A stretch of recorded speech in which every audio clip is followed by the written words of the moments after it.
Chacun son burger. Pierre Mailloux, bon matin. Oui, bon matin Yves. Toujours heureux de te parler et toujours aussi surpris de ton attitude pondérée. Tu sembles toujours en contrôle des situations. Calme, Pierre. D'où vient cette maîtrise de toi-même? Non, c'est pas une maîtrise. C'est fait comme ça. Je m'énerve pas pour rien, puis je peux m'énerver, mais lorsque les situations l'exigent. Et généralement, plus c'est exigeant comme situation, plus je deviens calme. Assez exceptionnel. Comment vont parle-moi un peu de ce que tu peux dire et ce que tu peux divulguer de ta croisade avec la justice québécoise et parfois même fédérale, je devrais dire, tes allées et venues au palais de justice. Ben, je suis en attente. Là. Je suis en attente d'un jugement où j'ai porté en appel une décision du Conseil de discipline devant le tribunal des professions à Montréal. Je suis en attente d'un jugement d'une cause qui a été prise en délibéré là, à la Cour supérieure de Trois-Rivières. Et je suis en attente d'avoir une date pour passer devant la Cour d'appel du Québec. Alors, ça fait beaucoup d'attentes. Ça fait beaucoup d'attentes, évidemment, et des décisions qui auront des conséquences sur, entre autres, Pierre, ce qui n'est pas rien quand même, ton gagne-pain. Ben oui. Le gagne-pain, parlant de gagne-pain, vois-tu, j'attends le 1er mai. Là, j'ai rempli, je me suis réinscrit au tableau de l'ordre.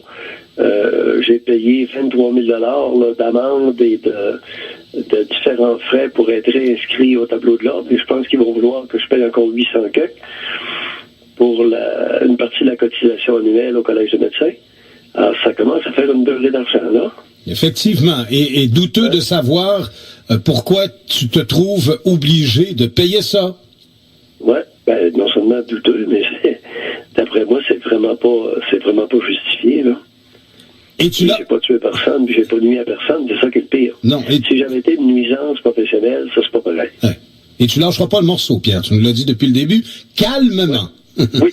Calmement. Pierre, voici le cas qui n'est pas le seul, et c'est régulier, on le voit souvent.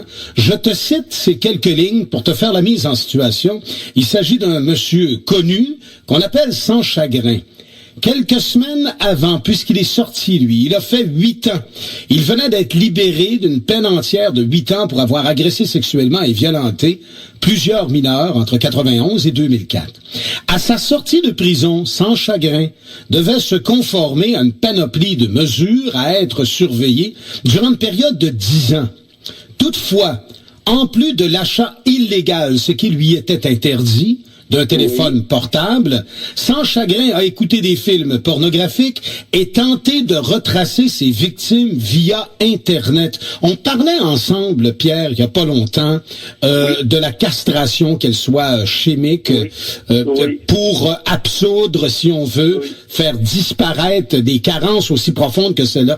Mais on a devant nous, ici ce matin, Sans Chagrin, il vient de faire 8 ans, et après 8 ans, il ressort avec les mêmes vices, le même modus operandi et tente de retracer ses victimes 8 ans plus tard encore par Internet. Mais il est toujours aussi malade que quand il est entré en dedans.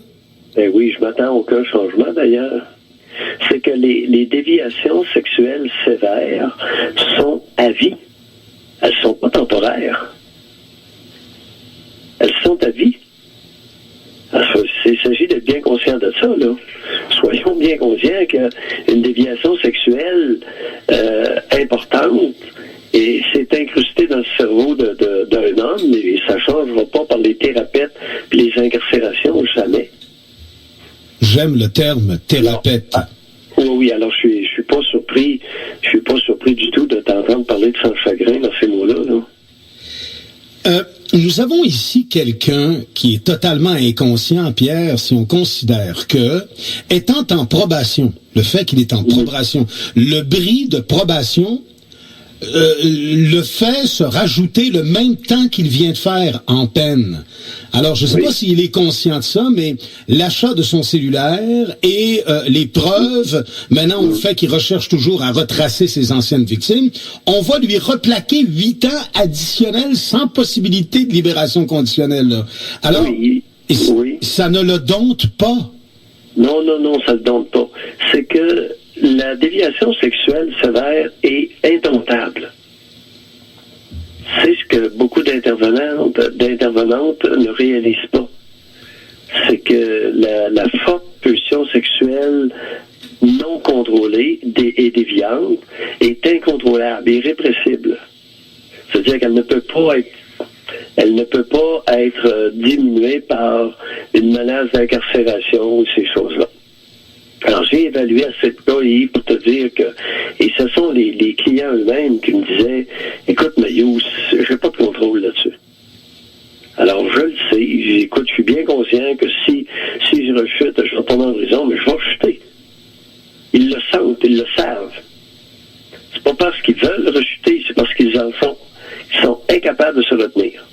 Une pulsion. D'où le moyen, c'est ça exactement, une pulsion irrépressible, d'où le moyen catégorique, drastique que je suggère, qui est de leur enlever, de les castrer, c'est-à-dire de leur enlever les testicules, pour qu'ils n'aient plus à subir l'influence de la testostérone sur leur petit cerveau. Écoute, quand on est devant un cas comme celui-là et qu'on se permet d'ailleurs de le présenter, il fait état tellement d'exceptions que fait foi d'un texte dans le journal. On présente le cas sans chagrin, c'est quand même exceptionnel. On a une preuve devant nous, hors de tout doute, que la répression, que l'incarcération n'altère en rien les pulsions maladives d'un individu. 8 ans plus tard, il recommence là où il avait laissé. Oui. Et vous avez des individus comme Jocelyn, le psychiatre Jocelyn Aubu, qui vont défendre leur approche thérapeutique par la parole pour des cas aussi lourdement atteints. C'est un peu une farce, là. C'est un cas lourdement atteint et c'est un cas qui qui laisse entrevoir un danger additionnel. C'est grave, là, Pierre, parce que on est conscient du danger d'une personne et on lui redonne une latitude qu'on sait dangereuse. Oui, exactement. On leur met en liberté alors qu'on sait très bien que les risques de rechute sont extrêmement élevés. Et là, tu as des individus qui, comme Jocelyn Aubu, habilement vont nous amener des statistiques cumulés lors d'interventions auprès de cas beaucoup moins sévèrement atteints. Okay. Alors, en mélangeant les petits cas avec les gros cas, eux autres se donnent une bonne bouche pour leurs statistiques et l'obtention de budget. Comprends-tu? C'est de la création d'emplois. Il y a beaucoup de création d'emplois dans ce domaine-là, surtout pour des femmes. Parce que je crois qu'elles sont très majoritairement intervenantes. Il y a beaucoup de femmes, les femmes sont majoritaires dans le domaine de l'intervention auprès des prédateurs sexuels. Demande-moi pas mon explication de ça, là, j'ai aucune idée. Mais il y a beaucoup de femmes qui sont attirées vers les criminels, les bandits, les prédateurs sexuels. Elles veulent les guérir. D'ailleurs, écoute, ça nous ramène. T'as vu dans la manchette cette semaine, il y a moins d'une semaine, les 3 jeunes qui ont massacré une intervenante là, dans un centre jeunesse, dans une prison pour jeunes. Oui. 3 jeunes de 15, 16 et 17 ans, avec une barre à clous. Ouais. Ils ont pris ce qu'on appelle un pied de biche. Utilises-tu ça, toi, l'expression pied de biche? Non, une barre à clous. Un pied de biche. Oui, une barre à clous. Un pied de biche, là. Écoute, il n'y a personne qui utilise ça, cette expression-là. Non. Tu vois, ça, en tout cas, une barre à clous. Ouais. Tout le monde connaît ce que c'est qu'une barre à clous. Alors, ils l'ont fessé. Ils l'ont vengé avec une barre à clous, puis elle a réussi à se réfugier dans un bureau, puis elle a appelé de l'aide. 3 jeunes dont elle était l'intervenante, au moins 2 sur 3, et ils ont voulu y faire la peau. La question qu'on peut se poser, et là, ça rejoint ce que je mentionnais tout à l'heure. Veux-tu me dire qu'est-ce que les femmes font comme intervenantes auprès de jeunes hommes délinquants, truands, de 16-17 ans? Je la comprends pas, celle-là. Puis qu'est-ce qu'une femme fait auprès d'un prédateur comme intervenante, auprès d'un prédateur sexuel lourdement, sévèrement atteint? Qu'est-ce qu'ils font là? Yves, explique-moi. J'ai de la difficulté peut-être parce que j'ai pas assez de savoir pour étudier ça avec acuité, là, mais j'ose croire que je vois pas pourquoi, tu vas dire, sous un plan historique, mais là, faut creuser loin, là. Je vois pas d'incompétence chez la femme, nécessairement, là. J'en vois pas, là. Je veux dire, Margaret Thatcher était pas mal plus raide que Robert Bourassa, là. Et d'un, une femme, et de l'autre, un homme. Non, mais dans le domaine du banditisme, de la délinquance masculine, qu'est-ce qu'elles font là?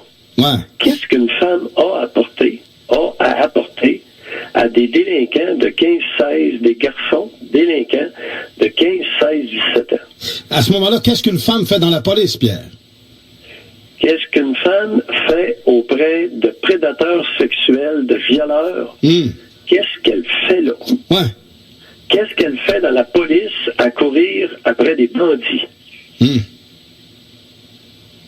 Par contre, dans la police, elle a sa place lorsque vient le temps d'intervenir, par exemple, dans un cas de violence conjugale.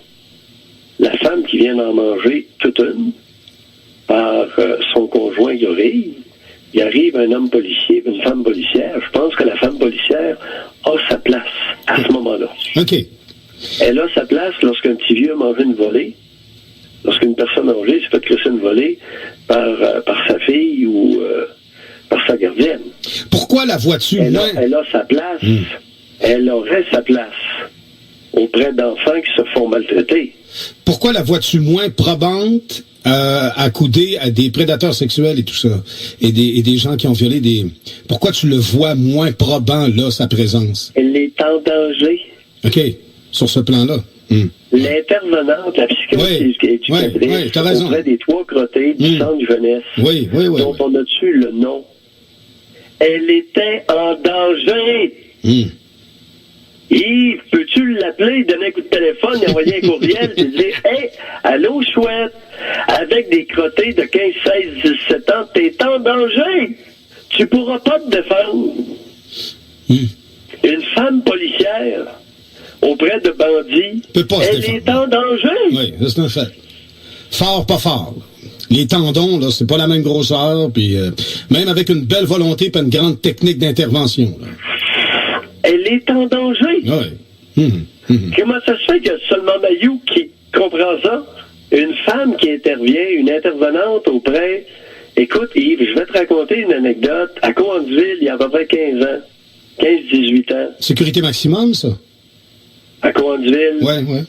Il y avait un violeur, un homme qui avait violé une femme de 80 et sa fille de 65. OK? Il les a violés tous les deux. Ouf. Il était incarcéré à la prison de Cowansville. Et là, il y a une agente de dossier qui s'enferme avec lui dans un petit bureau. Une fois, deux fois, à la troisième rencontre, il décide de mettre le pied dans la porte puis de barricader la porte. Puis là, il s'est emmené un petit couteau à patate, bien aiguisé. Puis là, il lui a fait le tour des 3 orifices pendant 11 heures. Alors, pour ceux qui ne comprennent pas, là, les 3 orifices, c'est la bouche, l'anus et le vagin. Il a fait le tour de ça pendant 11 heures de temps. Personne ne pouvait entrer. La porte était barricadée dans la prison de Cowansville. C'est fou. L'intervenant, à ce que je sache, n'a jamais retravaillé par la suite. Du moins, aux dernières nouvelles, 10 ans plus tard, elle n'avait encore pas retravaillé. Je comprends. Yves, qu'est-ce qu'elle faisait là? Seule? Dans un bureau, enfermée avec un prédateur sexuel. Qu'est-ce qu'elle faisait là, Yves? Il y a un manque. Je suis d'accord avec toi qu'il y a un manque. Pierre, revenons à notre sans-chagrin. Que se passe-t-il dans l'esprit d'un individu comme ça qui est incapable de voir ce qui est mal? Tu sais, moi, si Non, regardez, Yves, là, c'est pas un niveau philosophique. Oublie ça, là. C'est un animal. C'est un animal, c'est une pulsion sexuelle incontrôlable, irrépressible. Puis la pulsion sexuelle passe avant tout le reste. Il n'y a plus d'équilibre possible. Alors, tes valeurs morales puis ta réflexion, là, mets ça au frigo. C'est un animal. C'est ça pareil. C'est un animal. C'est ça pareil. Bon, c'est juste ça, c'est tout ça. Quand tu auras compris ça, ben là, tu vas pouvoir prendre des mesures efficaces. Ouais, à un moment donné, faut appeler un bras, et une jambe, c'est une jambe. Une jambe, c'est jamais un bras. S'il te plaît, pourrais-tu tasser de côté dans son dossier les personnes qui pourraient être en danger? Oui, autour de lui. Il me semble que, on va mettre seulement les personnes qui ne sont pas en danger, deuxièmement, qui pourraient l'aider efficacement. Alors, le prédateur, écoute-moi bien. Le prédateur sexuel de Cowansville, je suis allé l'évaluer au pénitencier, là, à un des pénitenciers à Montréal. Je ne sais pas si c'était Saint-Anne-des-Plaines ou Saint-Vincent-de-Paul ou je ne sais pas trop quoi, là. OK.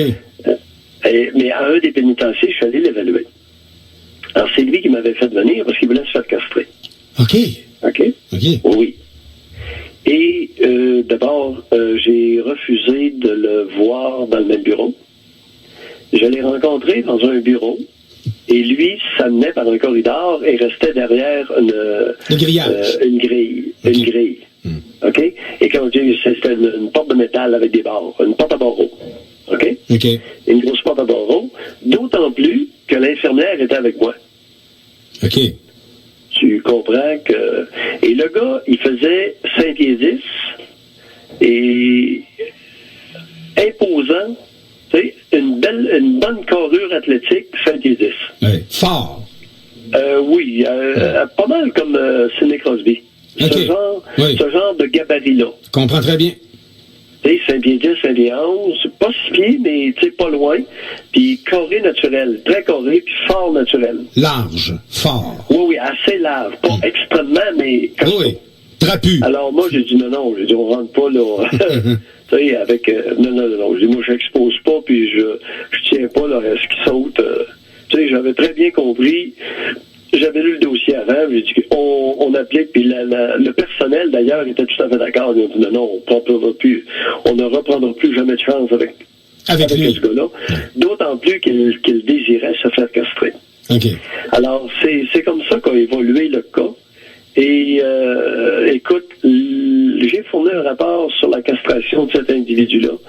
Et je crois que les autorités pénitentiaires ou du ministère de la Justice ont refusé sa demande qu'il soit castré. Et un autre où sa demande n'a pas été respectée. Et les raisons? On n'a aucune raison invoquée. OK, aucune raison invoquée. Non, parce que, écoute, c'est le genre de prisonnier qui cause aucun trouble, qui est dangereux pour les femmes, oui, mais qui cause aucun trouble. C'est souvent des prisonniers exemplaires. Les prédateurs sexuels en prison, ils ont rien d'autre. Ils attendent. Comme trouble. Comprends-tu? Oui. C'est pour ça qu'à la Mekasa, ça devient un village extrêmement intéressant pour les intervenantes, parce que, à part leur déviation sexuelle, là, ça peut facilement être des types qui ont vraiment de l'allure. Et quand arrive la pulsion en tant que telle, tout l'équilibre prend le bord et le bateau chavire, puis on tombe dans l'irrationnel, puis dans le crime, puis... pas dans l'irrationnel, dans la pulsion sexuelle, incontrôlée, seulement. Ah, mais c'est pas rationnel entre toi puis moi. Non, écoute, les animaux s'accoupent, il n'y a pas besoin de raison. Quand tu t'accoupes, tu n'utilises pas ta raison, là. Non, mais j'irai pas à faire mal et à poursuivre dans un chemin qui m'est refusé. Tu sais, à crie non, pas veut pas, puis ça y fait mal. Oui, mais ça a des degrés différents, là. On va y aller un peu mollo, parce que il y a beaucoup de femmes au Québec qui ont été régulièrement pénétrées de force par leur conjoint, par leur époux. Et si on fait le tour des nationalités, là, des ethnies au Québec, tu peux être sûr qu'il y a beaucoup de femmes qu'elles ont besoin de s'ouvrir les jambes lorsque l'époux réclame sa vidange, parce qu'autrement, ça va mal aller à choc. Ben là, je te dirais qu'à ce moment-là, il y a une connivence dans le désordre puis dans le déséquilibre. Parce que si moi... Des femmes qui se font prendre de force, qui se font littéralement violer, dans l'intimité québécoise, écoute, c'est pas rare, là. et accepter. Moi, si je fais ça à ma blonde, là, je disparais là comme, regarde, je suis plus là. Que je n'ai qu'un pas imposant qui ne va pas de pair avec, je dirais, le charme, l'invitation, la partie amoureuse. Tu sais, j'ai qu'à faire ça différemment en ayant un ton d'ordre ou d'obligation. Je suis cuit pour le restant de mes jours avec elle. Là, oublie ça, là, je fais même pas 2 pouces. Si on faisait une étude au Québec, Yves, sur le pourcentage d'hommes mariés qui vont pénétrer leur conjointe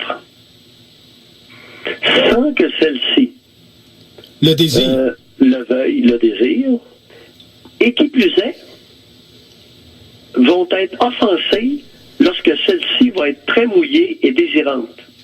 Alors moi, j'ai eu en pratique, concrètement, ce que je veux dire par là, j'ai eu en pratique des femmes qui me disaient, écoute, j'ai eu différents partenaires, puis lorsque je disais que ça me tentait, puis que je me brossais le derrière le moindrement, mon partenaire me traitait de cochonne et cessait la copulation. C'est qu'il y a du monde fou. C'est fréquent au Québec. Il y a beaucoup de conjoints qui vont aimer copuler leur conjoint. C'est moi qui décide! Sachant que celle-ci c'est fou. Ne jouit pas. Et lorsque il y a beaucoup d'hommes au Québec qui, lorsqu'ils se rendent compte que leur conjointe est en train de jouir comme une petite salope, la traitent comme telle et cessent la copulation. Et les femmes demeurent en relation avec ces hommes-là. Oui.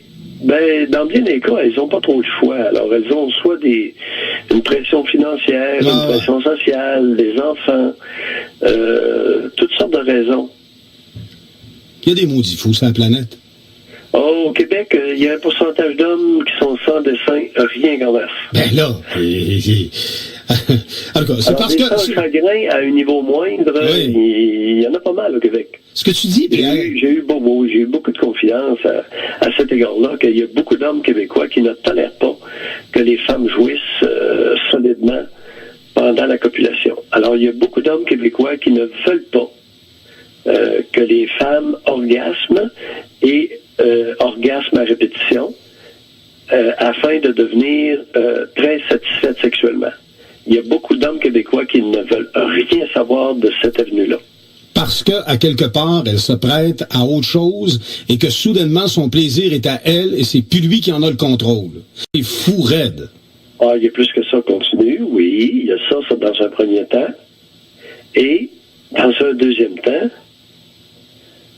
si elle aime le sexe, ça se pourrait qu'elle aille voir ailleurs. Et c'est ça. Hein? Si elle aime ça, si elle goûte à ça, puis elle aime ça, puis qu'elle n'est pas trop contente avec moi, elle va ailleurs. C'est une salope. Ouais, elle va ailleurs se satisfaire. Et ça ébranle beaucoup de petits pseudo-mâles. Pierre, il t'est arrivé avec tes gens, et je m'en aperçois dans ta pratique, d'ouvrir des portes et d'avoir accès à des portes que personne n'avait auparavant, et ce, face à des individus. Alors, ça te donne une priorité dans tes propos que personne ne peut avoir. Ouais, c'est vrai. Et c'est vrai qu'après 35 ans d'écoute là, de toutes sortes de personnes qui sont venues me consulter pour toutes sortes de raisons, oui, ça me donne une ouverture sur le psychisme humain profond québécois, comme peu ont. Plein de tabous. Pierre, quelqu'un t'écoute et t'apprécie, évidemment, je tais son nom, il a un béguin. Il a un béguin, puis je vais essayer de faire une synthèse, ça soit court un peu. Pour sa cousine, un béguin très fort. Il dit que sa cousine, qui est sa cousine de proche, la première étape dans la parenté, une cousine pure, soit de sa mère ou de son père versus frère et sœur. Et il dit que sa cousine lui fait part également qu'elle abonde dans le sens de ce même béguin. Elle aussi a un béguin pour lui, mais elle se refuse de se laisser aller à cause des principes et je sais pas si c'est issu de notre clergé et du livre de bienséance des années 60, mais ça ne se fait pas. Parce qu'on dit que ça ne se fait pas, elle se le refuse. Lui, il se demande, est-ce qu'on est normal? Sommes-nous normaux? la seule affaire qui se fait pas, là, entre cousins, c'est des enfants. La seule chose qui ne se fait pas entre cousins, ce sont des bébés. Parce que ça augmente dangereusement l'incidence, la prévalence des maladies génétiquement transmises, Yves. OK. Alors, il y a un paquet de maladies récessives transmissibles par les gènes chez l'humain, et plus il y a de liens proches sur le plan génétique, plus il y a de risques que ces maladies-là éclosent. Autrement dit, tu as des gènes en toi de certaines maladies. Tu ne fais pas maladie, mais t'es porteur de la moitié du gène de maladie. OK. Tu te croises avec une cousine, puis elle a l'autre moitié, ben là, l'enfant est malade. Alors, des moitiés de gènes, on en a des paquets de gènes. Et plus on est proche sur le plan génétique, plus on a de risque d'être porteur des deux demi, qui, si elles se rencontrent, vont faire la maladie. Tu comprends? Très bien. Comment se fait-il que... Alors là, entre cousins, vous pouvez vous aimer, mais s'il vous plaît, en dehors de toute morale, là, puis de toute religion, ne faites pas d'enfants. Quel âge ont les deux cousins auxquels tu réfères? Est-ce que ton courriel le mentionne, Yves? Non, je n'ai pas l'âge. Parce que si, cousin-cousine, vous avez 20 ans, oubliez ça, allez jouer. C'est pas une bonne idée. Mais si vous avez 45 ans, puis vous ne voulez plus faire de bébé, puis vous êtes cousin-cousine, puis vous vous aimez d'amour-tendre, puis vous êtes compatibles, puis vous avez envie de vous mettre, ben faites-le, mais faites pas d'enfant. Tu sais, à 45 ans, ben là, probablement que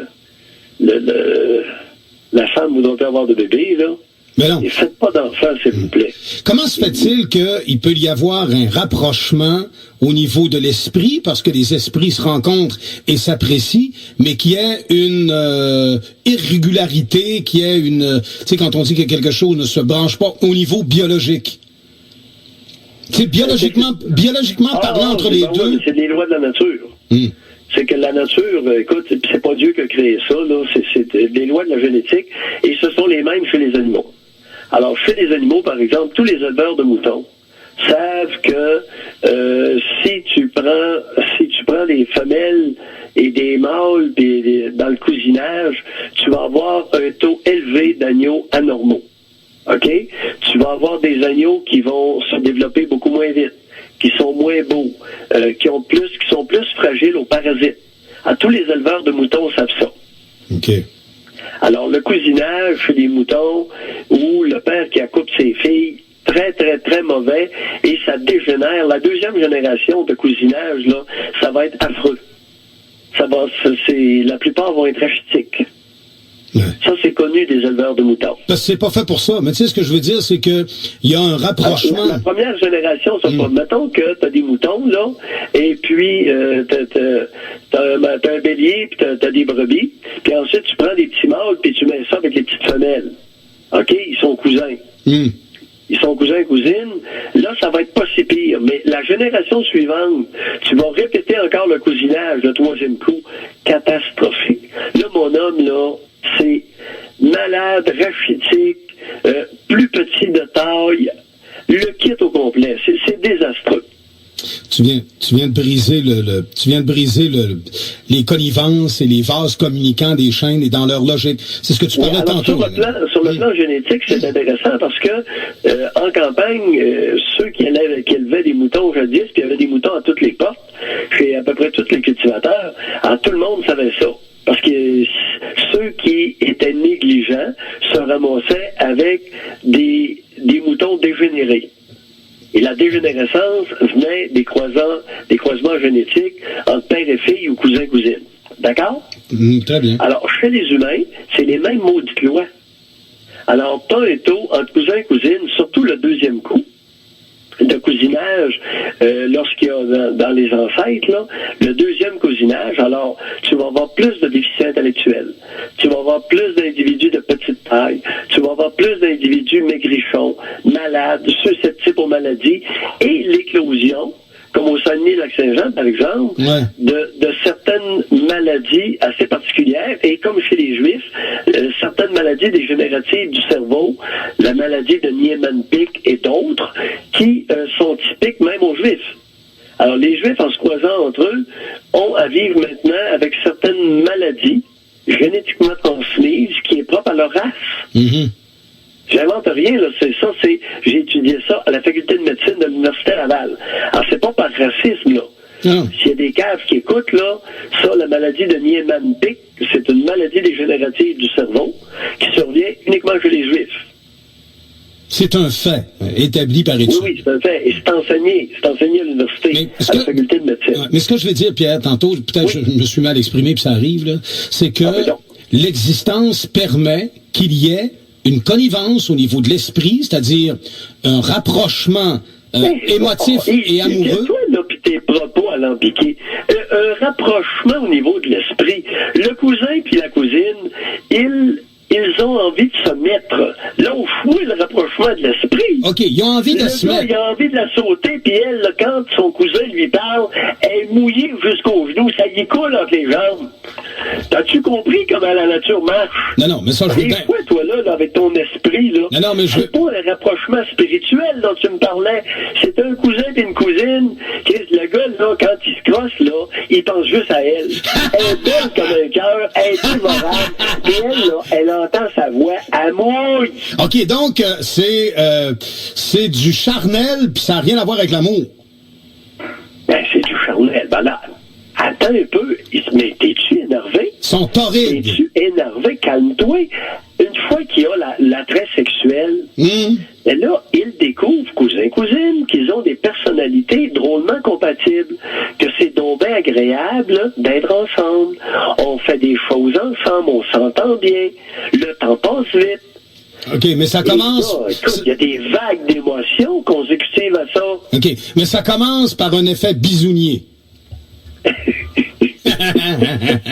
Moi, quand je te dis un mélange de l'esprit, c'est parce que je veux trancher entre ça puis l'espèce d'incongruité qu'il y a au niveau biologique. Ils peuvent pas baiser puis faire des enfants ensemble parce ben qu'ils vont... Ils peuvent baiser, garde. Oui, mais ils vont... Là, c'est pour ça. S'ils font des enfants, je veux dire... C'est que... Oui, entre cousins et cousines, ils peuvent baiser, mais ils peuvent pas faire de bébé parce que sur le plan génétique, c'est pas bon. Exact, mais il y a un rapprochement pour former un couple, mais il y a quelque chose d'incomplet. Alors pourquoi l'existence permet ça? C'est ça que je veux dire. Ils pourront pas faire d'enfants, mais le rapprochement qui est essentiel entre un homme et une femme, quand le but ultime est de faire des enfants, t'en as eu, j'en ai eu, tu comprends? Admettons que j'ai une attirance pour une cousine qui me fait bander, comme tu dis. Laissons de côté l'esprit, mettons que ça vient après. Ce qui est triste dans Patente, c'est qu'on se rapproche, on s'accepte, on s'accueille, mais on peut pas faire d'enfants. L'existence permet un rapprochement incomplet, autrement dit. Ben oui, c'est comme ça. C'est comme ça, tu sais, la nature humaine, la nature n'est pas parfaite. Puis t'as raison, il n'y a pas de... La biologie permet la copulation entre cousins et cousines, mais sur le même si, sur le plan génétique, c'est pas une bonne chose. Effectivement. Alors non, on fait pas de bébé, s'il vous plaît, entre cousins et cousines. Mais Pierre, on a fait un maudit beau tour avec ta patente des mâles, j'y crois. J'y crois, les femmes assouvies parce qu'elles ont pas le choix, et les mâles hyper, méga, extra, supra, possessifs.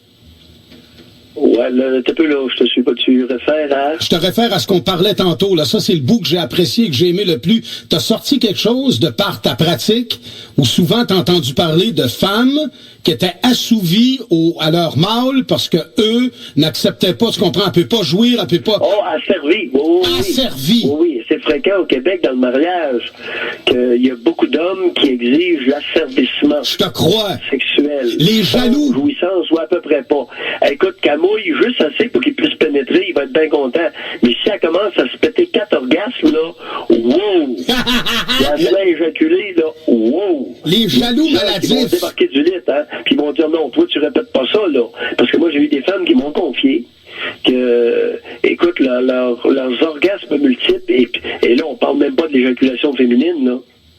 Tu comprends? Oui. On parle même pas de l'éjaculation féminine, là. Oui. T'es appelé, Pierre. Quelqu'un veut requérir tes services. Non, je vais pas dire, putain, je vais rappeler tout à l'heure. Mais on est dans un coin, on est dans une zone de vérité, et j'aime ça parce que régulièrement, c'est du non-dit, et c'est donc présent l'histoire de posséder l'autre. Oui. Oui, la possession sexuelle et dans le rapport intime, ben là, c'est le rapport le plus prévalent au Québec, c'est le rapport dominant-dominé. Mm-hmm. Alors, tu sais, il y a beaucoup de relations malsaines, autant sur le plan relationnel que sur le plan intime, là. Pierre, quand tu étais avec Manon Lépine et l'autre, tes co-animatrices, l'extraordinaire succès que tu as eu vient justement de ce vide qui est créé présentement en radio par ton absence, parce que tu es un gars de radio davantage qu'un gars de télévision, pour aller toucher tout plein de zones non dites qui sont tant existantes. Puis pourquoi il y avait tant de succès là-dedans, Pierre? Parce que ça touchait un paquet de monde. T'as tout à fait raison. Tout à fait d'accord avec ça. Et t'es plus là! Ouais. Mais Radio-Internet, parce que oui. c'est bien beau ce que tu amènes, là. Le point qui touche beaucoup de monde, le non-dit, puis de dévoiler des inconforts ou des incongruités, mais ça froisse beaucoup de monde. Et j'ai l'impression que les radios officielles, écoute, j'ai les dernières apparitions à Choix Radio X. Dans le Chauvetard. On valu une plainte à Chauvetard, exactement. Oui. Avec Mario Tremblay à Chauvetard, Québec. Choix Radio X a valu une plainte au CRTC et ça a fait vraiment peur au poste de radio. Ben oui. Et ça valait une plainte parce que je sais pas, j'avais mentionné que les Haïtiens en Haïti s'accouplaient comme des animaux. Bon. Ils font pas l'amour en Haïti, ils s'accouplent. Ah. Ça s'accouple, les hommes, beaucoup d'hommes accouplent des petites à partir de l'âge de 12 ans. Ben oui, c'est le CAFAS. 14 ans, il y en a beaucoup qui sont engrossés. Puis, c'est l'anarchie. Ça fonctionne beaucoup sur un mode animalier, sur un mode d'animaux. Sais-tu quoi, Pierre? Quelqu'un qui est allé à Haïti, il le sait, ça, et il l'a vu, sauf qu'il ne le dit pas. Ben oui, puis alors, écoute, ça a fait l'objet d'une plainte au CRTC, puis là, le CRTC est tombé à bras raccourcis sur Choix Radio X, puis là, ils ont eu peur de perdre leur licence, puis alouette. Alors, écoute, avec le genre de propos que je viens de tenir, puis que je tiens, par exemple, à l'effet qu'il y a un paquet d'hommes mariés au Québec qui violent régulièrement leurs conjoints. Ça s'appelle du viol à quelque part. Non seulement la viole, mais exige qu'elle ne jouisse pas ou très peu. Mm-hmm. Écoute, ce genre de propos-là, ça pose pas la rampe. Si c'est vrai ce que je dis, mais c'est scandaleux. Ça n'a pas de maudit bon sens pour la tribu qui se prétend civilisée. Et là, si on faisait une étude là-dessus, on pourrait trouver, par exemple, que c'est pas des hommes BS qui ont ce comportement-là, mais c'est des monsieur bien. Puis tu peux avoir des monsieur avocats, puis des monsieur médecins là-dedans, puis des monsieur policiers. Oui. Tu peux avoir beaucoup, puis des monsieur animateurs de radio. Hey, Pierre! Hey, tu peux avoir beaucoup de monsieur vieux, là, qui ont ce comportement-là avec leur conjointe dans le lit. J'ai une question à te poser. Oui. D'ordre professionnel. Je suis convaincu que tu es un gars safe sur le plan professionnel. T'es-il déjà arrivé de demeurer hyper surpris de quelque chose que tu découvrais pendant que tu étais dans ta pratique, d'une personne dont lesquelles jamais tu te serais imaginé? Une carence, quelqu'un, tu sais, au moment donné, tu t'es dit, je suis Pierre Mailloux, psychiatre, je pensais jamais entendre ça de ma vie. Tu sais, je te dis pas de le nommer, là, mais rester bouche bée à te dire, pas lui. Non, écoute, je suis pas capable de me rappeler une fois où j'ai été vraiment surpris d'un comportement humain. Ben, écoute, le prédateur, la seule affaire qui m'avait vraiment surpris, c'est dans le cas de mon prédateur sexuel qui avait violé là une femme de 80 puis sa fille de 65. Oui. OK, qui avait violé les deux femmes qui vivaient ensemble là. Ce qui m'avait surpris, c'était son niveau de dépravation sexuelle. OK. C'est un individu qui, dans une petite ville de Mauricie, pendant quelques années, attrapait des chats en liberté et leur coupait le cou, puis il rentrait son pénis de l'endroit où était le cou, là, dans le creux, là. La trachée. Dans le creux où est le cou. Mm-hmm. Ou la trachée, là. Ouais.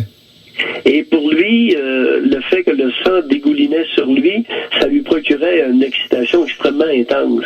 C'est malade. Ça, je dois dire que j'avais trouvé ça... je l'ai pas oublié, celle-là. Là. Pierre, je te comprends, là. Tu sais, s'empaler le pénis sur une carcasse de chat qui vient de tuer, donc il a coupé le cou pour pouvoir se rentrer le batelot. Et ça, là, je dois dire que ça court pas les rues. Il m'a un peu pris par surprise, là. Ça court pas les rues. Pierre Mailloux, merci infiniment de cet entretien en or. Et si ça courait les rues, on manquerait de chat. On manquerait de chat. Salut Pierre. Bye. Merci infiniment. Bye. Bye.